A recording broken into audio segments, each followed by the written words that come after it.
journal. Hélène Assabi.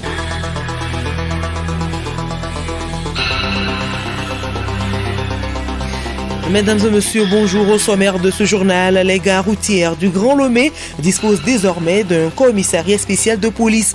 L'infrastructure a été inaugurée mercredi par le ministère en charge de la sécurité. Vous êtes chef d'entreprise au Togo et vous voulez opérer facilement des échanges commerciaux avec d'autres partenaires mondiaux et bien, plus de soucis à vous faire. Une plateforme dénommée Togo Trade Portail a été lancée hier à cet effet.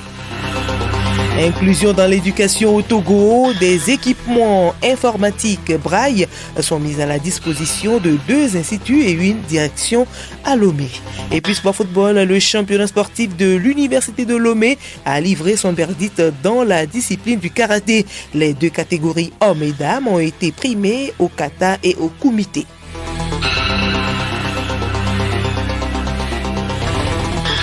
Radiolomé.tg. Et nous démarrons avec cette audience hier à la présidence de la République. Le chef de l'État, Faure Essoz-Mnania Singé, a échangé hier avec Tété Antonio, ministre angolais des Affaires extérieures, émissaire du président de la République de l'Angola, João Lourenço. Les discussions ont porté sur le renforcement des relations bilatérales et la paix dans la sous-région. Tété Antonio sortir de l'audience.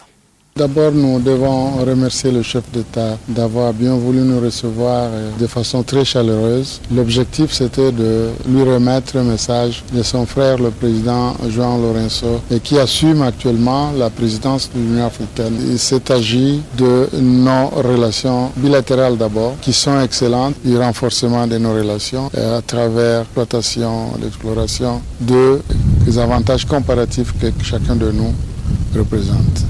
Deuxièmement, comme je le disais, le président Lourenço aujourd'hui occupe la présidence de l'Union africaine et donc la concertation avec ses pairs est un exercice presque quotidien. Et cette fois-ci, nous sommes venus auprès du président de la République et qui joue un rôle important dans la région en ce qui concerne la construction de ponts dans le sens de l'harmonie et de la pacification, étant donné les défis que notre continent. Et nous l'annoncions tantôt en titre, la sécurité des biens et des personnes dans les gares routières du Grand Lomé à garantir. Un commissariat spécial est installé depuis mercredi. Hervé Segbonou, Charlotte Harard. Le commissariat spécial du renforcement de sécurité dans les gares routières dans le Grand Lomé s'installe au sein de la station des véhicules à Agbalpé-Dogan. Ce service a été dévoilé par le ministre de la Sécurité et de la Protection civile, Calixte Batossi Madjoulba.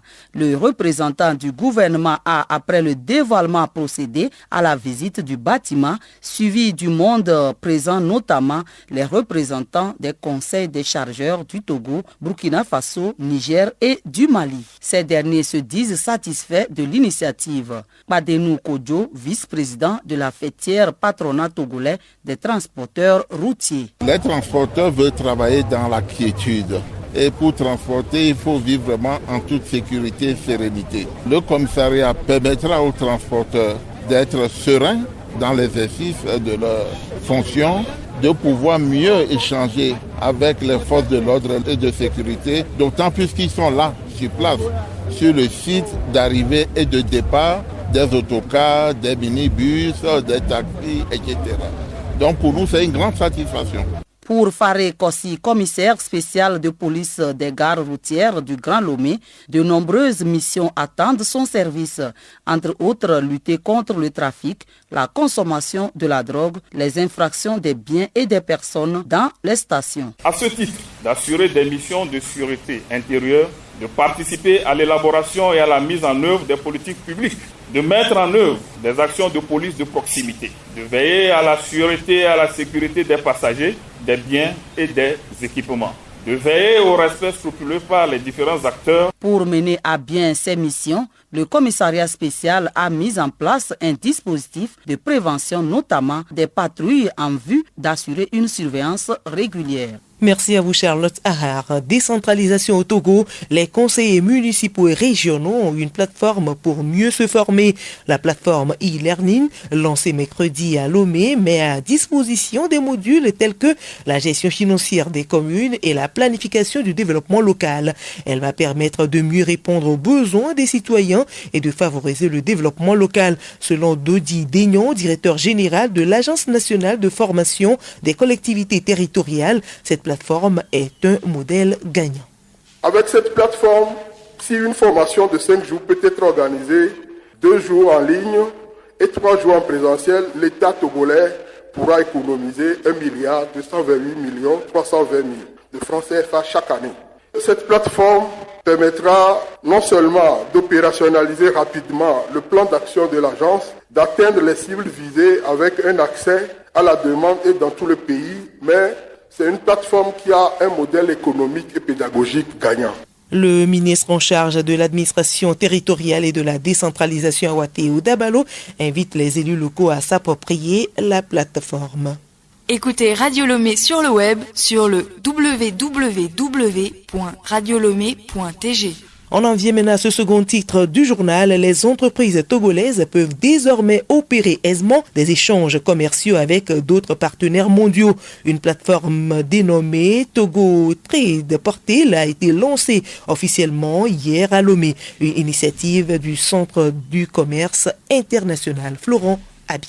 Togo Trade Portal est une plateforme disponible en ligne et qui simplifie les formalités administratives. Elle joue un rôle clé dans l'amélioration du climat des affaires, réduit des barrières au commerce et renforce la compétitivité des entreprises togolaises sur les marchés internationaux. Pierre Bentono, responsable section facilitation des échanges à ITC. Pour les petites et moyennes entreprises, il est parfois difficile de naviguer la complexité des formalités du commerce extérieur. L'objectif, c'est de créer de la transparence sur ces formalités du commerce extérieur au Togo. Cette plateforme offre donc aux opérateurs économiques une description détaillée de l'ensemble des démarches qu'ils doivent effectuer afin de pouvoir obtenir toutes les licences, les permis, les certificats nécessaires à l'importation ou à l'exportation des marchandises. Dans une première phase de ce projet, nous sommes concentrés sur 12 produits prioritaires qui sont importés et exportés par le Togo. Selon Rose Kaimi Vedor Sambiani, ce portail s'inscrit dans la vision du gouvernement qui ambitionne de positionner le Togo comme une référence régionale en matière digitale. Ce portail reste un atout majeur dans la mise en œuvre des principaux objectifs de l'accord portant création de la zone de libre-échange continentale, la ZLECAf. Il s'agit de l'élimination progressive des barrières tarifaires et non tarifaires. Par ailleurs, ce portail permet à notre pays d'améliorer ses performances dans le programme Business Ready de la Banque mondiale qui vise à évaluer l'environnement des affaires et des investissements dans le monde entier. Disponible en ligne, Togo Trade Portal est gratuite et accessible à tous à l'adresse www.togotrade.gouv.tg.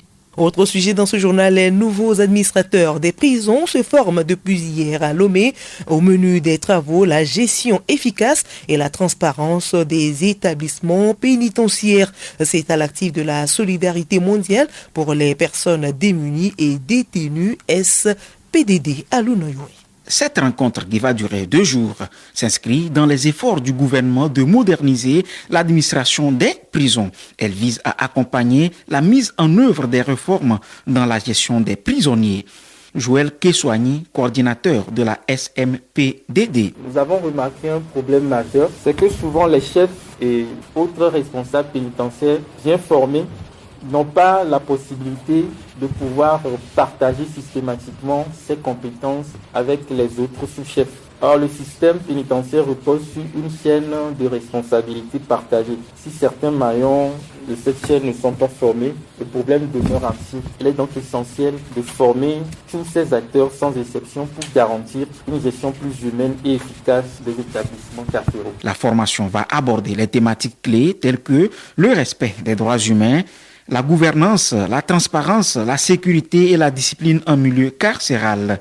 Nimpav Nam Tchougli, ministre de la Justice et de la Législation. Les conditions de détention constituent un baromètre du respect des droits fondamentaux dans une société. Ainsi, en améliorant les conditions des prisons, nous contribuerons directement à la promotion des droits humains dans notre pays. Les nombreuses recommandations issues des mécanismes internationaux, dont celle du sous-comité pour la prévention de la torture, nous exhortent à renforcer les capacités des acteurs clés de l'administration pénitentiaire. À travers cet atelier, nous franchissons une étape importante vers la réalisation des engagements du Togo en matière de prévention de la torture et de protection des droits fondamentaux des détenus. À ce séminaire, le ministre en charge des droits de l'homme, Pakoum Adjourovi, était aux côtés de son homologue de la justice et de la législation.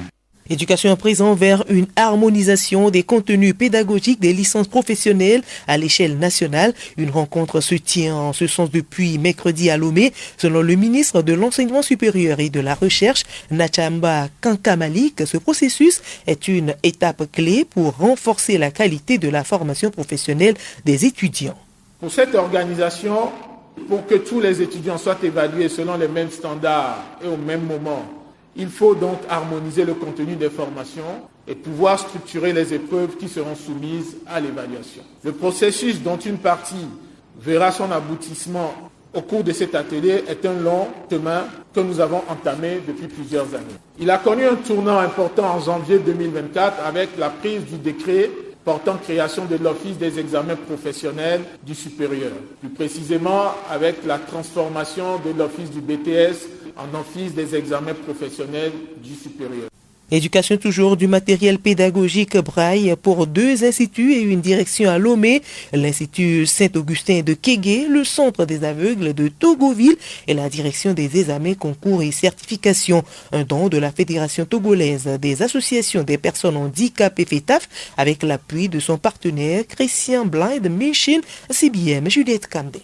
La cérémonie de remise s'est déroulée en 2 temps. Première phase, donateur, ministère en charge de l'éducation. Deuxième phase, du ministère aux bénéficiaires. Perizi Mani, directeur des examens, concours et certifications. On peut se frotter les mains. La chose que nous allons encore demander, et nous l'avons déjà demandé à la FETAF, c'est les ressources humaines. Puisqu'il faut des gens pour manipuler le matériel. Donc, généralement, nous utilisons les centres existants, comme les gens de Togoville ou eux qui viennent. Mais il faudrait que le ministère se dote de son personnel pour faire le travail. Ce don s'intègre dans le grand programme de promotion des structures sociales durables, des soins oculaires, d'accès à l'éducation inclusive des personnes handicapées et de leur participation au développement social et économique au Togo. Laure T, directrice pays CBM. Ce n'est pas un appui isolé que nous venons de faire. Cet appui s'inscrit dans le cadre d'un projet cofinancé par CBM et la coopération allemande, BMZ, pour promouvoir l'accès à l'éducation pour les enfants et jeunes handicapés. Donc, sachant que le ministère des enseignements primaires, secondaires prend en charge véritablement cette thématique et ayant déjà élaboré une stratégie nationale sur l'inclusion des personnes handicapées, nous trouvons que cet appui va renforcer les efforts pour que progressivement cette thématique soit répandue sur le territoire togolais. La FETAF, par ses actions, se positionne comme un intermédiaire crédible entre le gouvernement et les partenaires pour la promotion des droits des personnes handicapées. Akakbo Noumado, président du conseil d'administration de la FETAF. Nous lançons un appel à tous ceux qui peuvent œuvrer ensemble avec le gouvernement pour que l'éducation inclusive soit une réalité dans notre pays.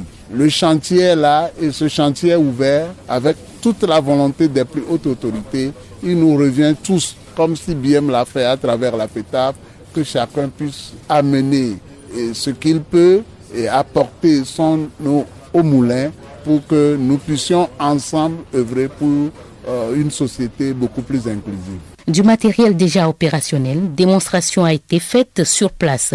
Un document imprimé et remis à un non-voyant pour lecture. Bonjour, mon jeune frère. Je vous espère en pleine forme. Je suis en train de faire le travail. Reviens pour qu'on en discute cordialement. Voilà. Ton grand frère Oui, c'est la fin, c'est fini. Et nous poursuivons avec cette information du doyen d'âge du Sénat qui informe les honorables sénateurs que les travaux de la session de droit reprennent le lundi 31 mars 2025 à 10h au Palais des Congrès de Lomé.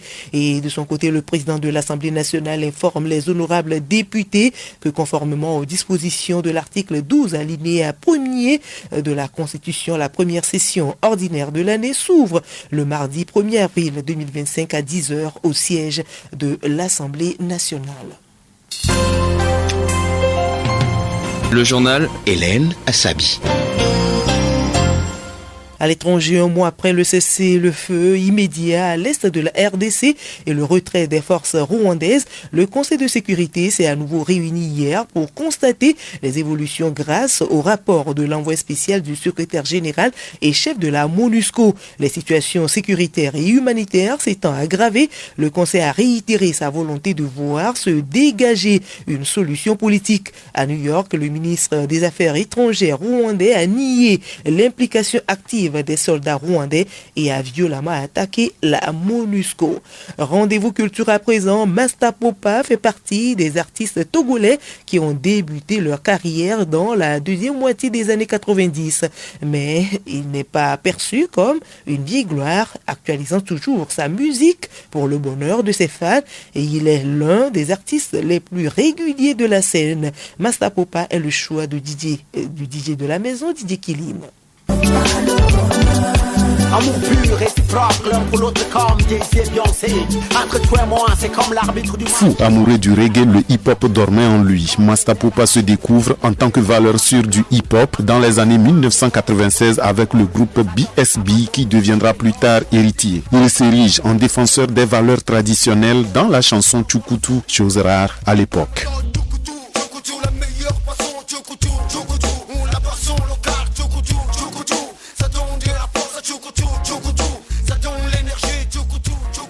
De son vrai nom Pokating Paru, Master Popa se lance en carrière solo en 2005.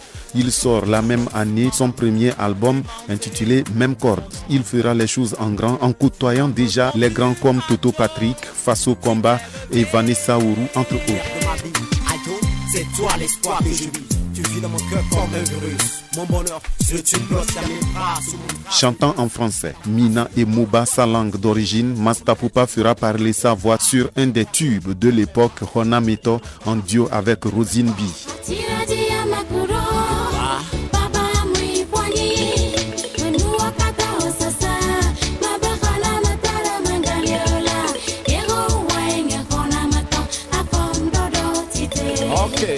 Se sentant à l'aise dans son style, l'afro-rap, Master Popa signe plusieurs chansons de haute valeur comme Bazooka.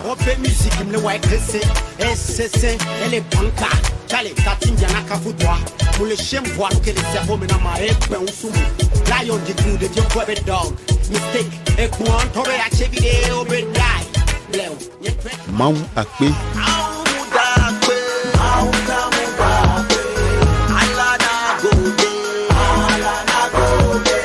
ou encore Christo en featuring avec le Ghanéen Aïbé Eden.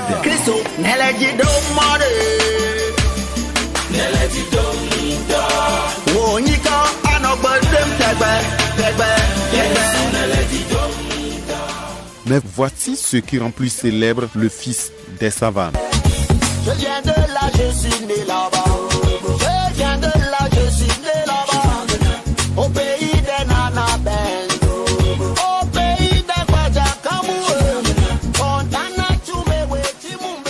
Je viens de là, chanson patriotique devenue un tube intemporel. Plusieurs fois nominé au Togo Music Award, Master Popa a partagé des scènes avec les grandes figures du monde musical comme Daouda de la Côte d'Ivoire, Yélène et Faso Comba du Burkina Faso, Toufan, Bibi Shmola ou encore King Mensan. Il a célébré ses 20 ans de carrière au début de l'année 2025, preuve que Master Popa reste incontournable et toujours présent près de la nouvelle génération qui l'adule encore plus fort.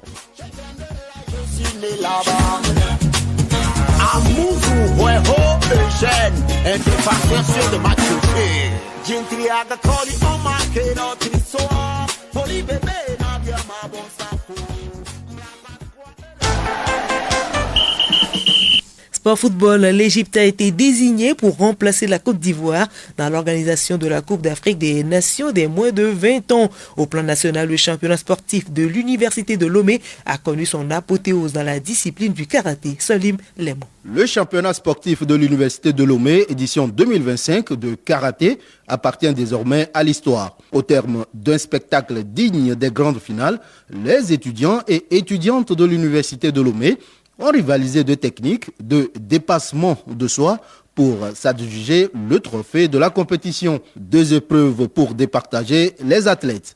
Le kata ou démonstration technique et le kumité ou combat réel ont retenu la concentration des athlètes. Dans la catégorie féminine senior, au kata, Bagou Priska de Fla occupe la première place. Elle est suivie de Laré Raliatou de l'ESA et Adamou Kadidja du Fla. Le kata chez les hommes donne ce tableau. Premier, Achukojo Melek de l'INJS. Deuxième, Johnson Alari de l'ISICA. Et troisième, Apedo François de FSHS. Au comité senior dames, Dansou Adjoa Eza est première, suivi de Laré Raliatou Eza. Puis Bagou Priska est troisième. Chez les hommes, premier, Dansou Enoch, FSHS. Deuxième, Achou Kojo Melek. Puis Lawson Echeli Wilfried de la FASEG est troisième. La coupe contre les changements climatiques, coupe 4C, se poursuit ce week-end dans la Goue.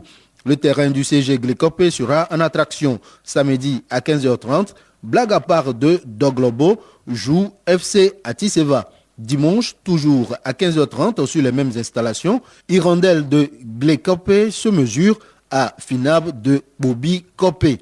Ces matchs s'inscrivent dans la 3e et dernière journée de la phase de groupe. Le tournoi 4C est une initiative de l'association Le Défi pour un monde égalitaire. Cette compétition allie le reboisement au football. Et la finale aura lieu le 1er juin 2025, journée internationale de l'arbre au Togo.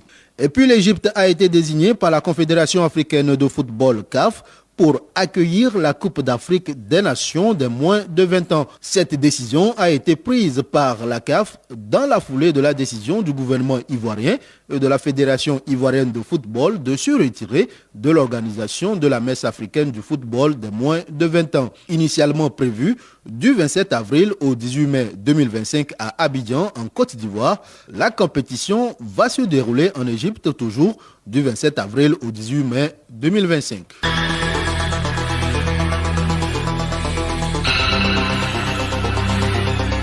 Voilà, ce journal se referme. Toutes nos excuses pour la longueur. Actualité oblige. Retenez pour l'essentiel que les gares routières du Grand Lomé disposent désormais d'un commissariat spécial de police. L'infrastructure a été inaugurée mercredi par le ministère en charge de la sécurité.